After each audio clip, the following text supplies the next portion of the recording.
And I got the results back and I thought, what the heck? And I took it again. The same results popped up.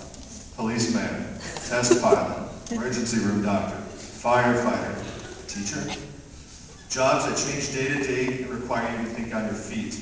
Well, teaching, after thinking about my high school experience, I crossed that off the list immediately. I flirted with the idea of being a doctor, but I was never good at math or chemistry. Crossed that off, and I thought about firefighting. So I volunteered at a fire department while going to a junior college and thought, this is for me. Big trucks, cool costumes, you get to save people. So I moved back down to Florida and enrolled in a state fire college, and that was probably the closest thing there is to being in Army basic training, but without the guns.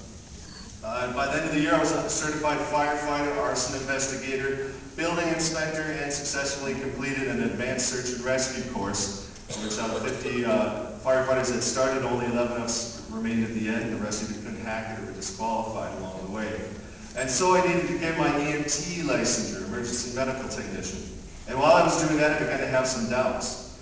Departments around the state began to tighten up their budgets that combined fire departments and the ambulance services into one entity.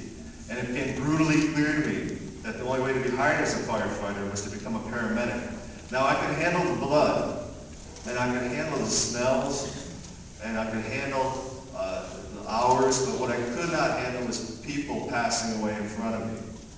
They're like a light switch I couldn't shut off. It just bothered me. So I stepped out of that track, and in my early 20s I went back to college to finish my degree, and this time I actually read the textbooks I bought. I wrote the papers. I attended each class on the right day, and I was ready for it, and I flourished. A writing professor was the one who gave me the idea to become a teacher, and because of my high school experience, I brushed it off, but the stain was set. I graduated college, I went into the business world, and I found out pretty quickly that there's no way I could live in that world for the next 30 or 40 years. Every day was pretty much the same faces, the same break room talk, the same clients, the same meetings in the same rooms at the same time. And it was this time I started to think about those three words again: follow your bliss.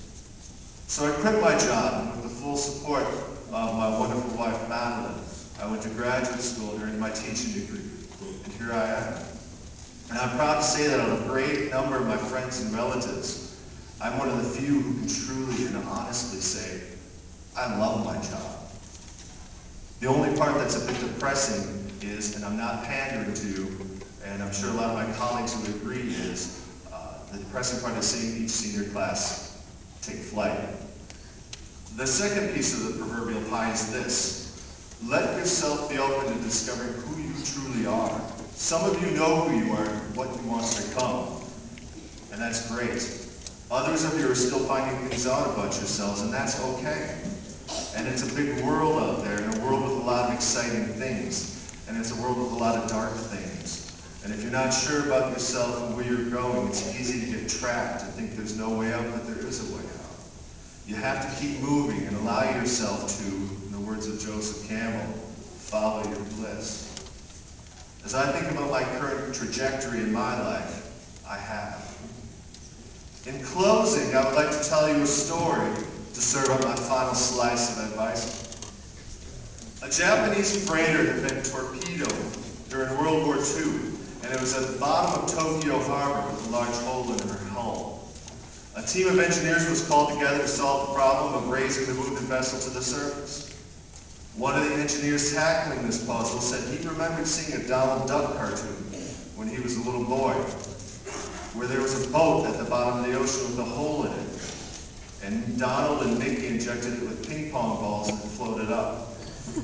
And the skeptical group of engineers laughed, but one of the experts was willing to give it a try.